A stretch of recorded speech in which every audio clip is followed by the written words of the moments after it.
Have you ever stopped to think about the impact your state of being has on your reality? What if I told you that the circumstances around you are just reflections of what you're emitting? Is it possible to change our lives simply by changing how we feel and think? Today, we're going to explore a fascinating concept: how your attitude and state of being determine what you attract and experience in life. What is the true secret behind the law of attraction? And how can we use it to our advantage?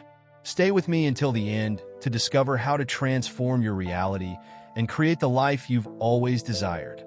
Bashar says that circumstances and physical reality are illusory. They are just symbols. They are only reflections of what you are emitting. The book, The Secret, calls this the law of attraction. We refer to this idea as the third law of creation. However, it is the first law of action among the four laws. The first law, which states that you exist, is simply a description of a state of being. The second law, which states that the one is all and the all is one, also describes the nature of that state of being. But the third law, which states that what you put out is what you get back, is the first that involves action. This is what is being said, and the distinction made in The Secret, by calling the law of attraction the first or primary law of the universe, because it is the first law of action and, therefore, the first law that actually brings experience into manifestation. Then, the fourth law, everything changes except for the first three laws, is what qualifies and colors that experience, giving you different perspectives on the experience of creating the idea of physical reality. Remember that what was also very important in The Secret was the idea we talked about earlier regarding passion, as expressed in the concept of playing with everything that happens in your reality. Really having an attitude of gratitude towards it allows you to receive each experience in a playful way. And by receiving it playfully, you can do much more with it, be much more creative with it, and allow it to become much more flexible, malleable, changeable, and moldable. Playing with that energy is what allows physical reality to become like clay. So, play with the clay of physical reality. If you approach it from an energy state of lower vibration, that's when the clay hardens, when it becomes unchangeable in that state. But as soon as you start to be more playful with what's happening in your life, it softens and becomes like plastic clay, malleable, moldable, and changeable again, and it gets in tune with the fourth law.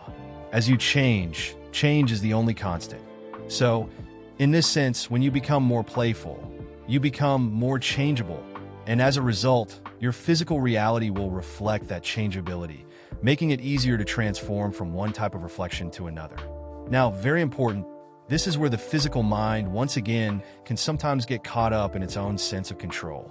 And that's because when we talk about the idea that what you put out is what you get back, the physical mind, due to how it perceives physical reality as the only thing that exists, will assume that if it doesn't see an exact, direct reflection in the circumstances around you based on what you believe you are emitting, it will think that something has failed.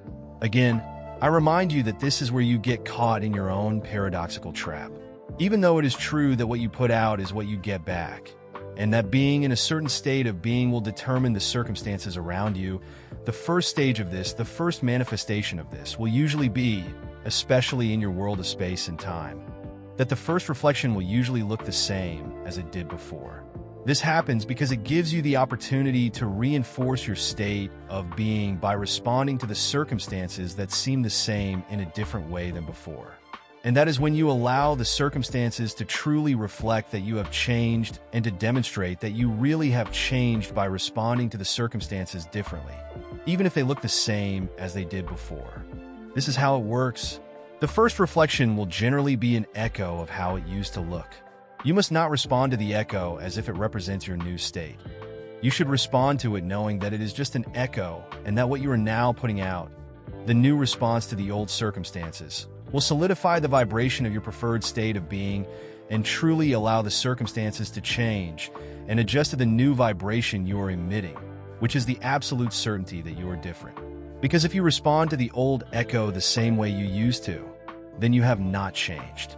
So, in a way, it's like you're testing yourself, giving yourself an opportunity to decide whether you really want the circumstances to change, often presenting yourself with the same set of circumstances to see if you respond to them differently, making a clear commitment that you have indeed vibrationally changed your state of being. Once you have done this and responded differently to the same set of circumstances, you have established that you truly have changed, and then the circumstances can reflect that change. Therefore, don't be fooled by the echo, thinking you did something wrong by labeling it the same way you did before. Oh, I didn't see what I wanted immediately. It looks the same as before. The same people are here giving me the same type of feedback. I must have done something wrong or something isn't working, or you find yourself reacting to it the same way you used to. If you do that, you haven't changed. Thus, this is the self-reinforcing mechanism that gives you the opportunity to decide whether you truly want to change that circumstance or not. Because again, remember that all belief systems, by definition, are self-reinforcing. They have to be. If belief systems were not self-reinforcing and didn't make themselves seem like the only thing to believe in, you wouldn't be able to have a distinct, discrete belief system experience. If beliefs didn't come with a self-reinforcing mechanism, you wouldn't be able to have a discrete physical experience. And because they come with a self-reinforcing mechanism, when you change your vibrational state, one of the last things to fade away will be the self-reinforcing mechanism. It will present the same scenario to you once again, but it will appear not as a concrete reality, but only as an illusion, only as an echo of what was, to give you the chance to truly decide that you will break through that self-reinforcing mechanism by defining and labeling it differently than before, proving that you have changed, thus allowing the reflection to truly come. This is how it works. Use this mechanism to your advantage by understanding it very clearly. And if you wish to use it almost as a mantra, you certainly can.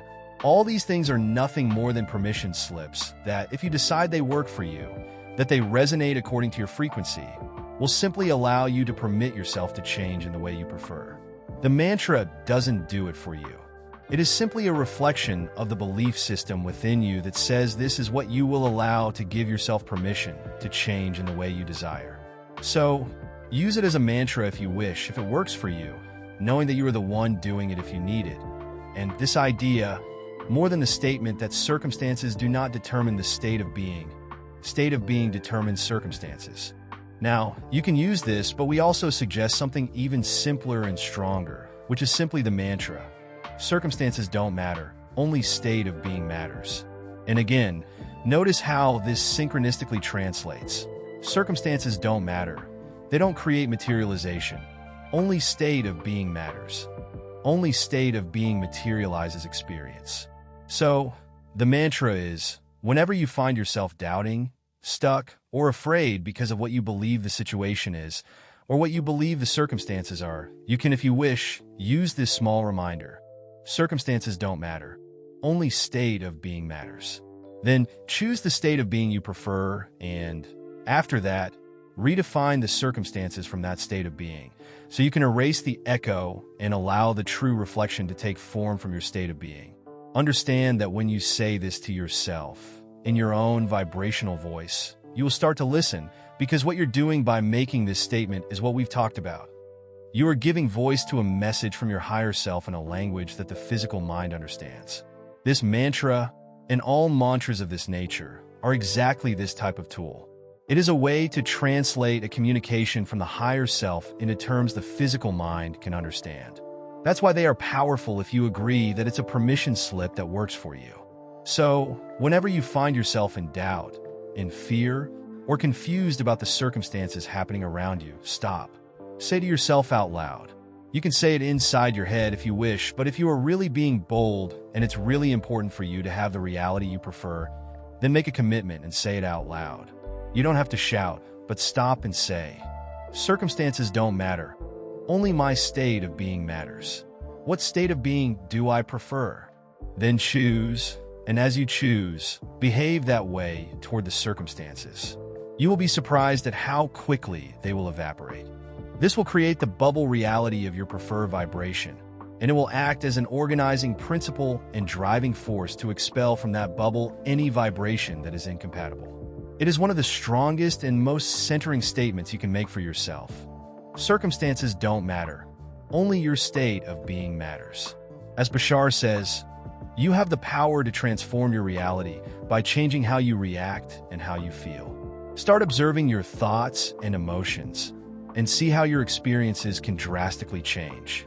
If this video inspired you, don't forget to leave a like, share it with your friends, and subscribe to the channel so you won't miss more content like this. And leave a comment below telling me, how are you going to use this knowledge to change your life? I want to hear your stories and results. See you next time. And remember, you are the creator of your reality.